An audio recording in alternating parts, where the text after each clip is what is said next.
Is God punishing us with this pandemic? This is a provocative question that cannot be answered simply. The first thing to say, though, is yes, we live in a world that has fallen. It's broken. It involves things like natural disasters, disease, and suffering on national, international, and individual levels. Suffering is part of our human experience. But Christian theology teaches us it has not always been this way. Originally, when God made things, it was beautiful, and there was no such thing as suffering. Suffering entered the world when our race turned away from God, when we decided we wanted to run things on our own, we wanted to be our own boss, our own king.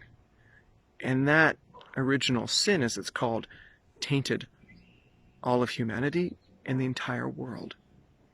So yes, we do live in a world that is fallen, and our reality is experiencing various kinds of suffering. But does that mean that God is punishing us? No. God tells us in His Word that there are results for our actions. When we are doing things that are not in line with God, there are natural results for those actions.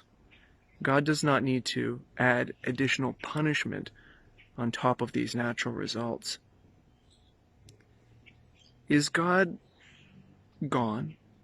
Has He abandoned us? Where is He in this pandemic?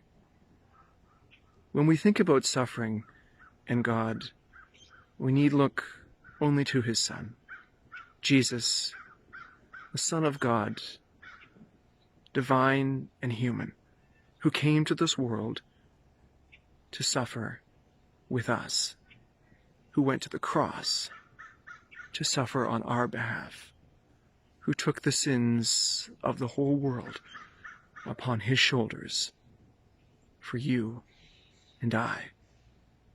Where is God in a pandemic? Where is He in suffering? He is right there with us. Where do we look for Him? We look to the cross. We see there a God who suffered for us, who suffers with us, and in His suffering shows us how much He loves us.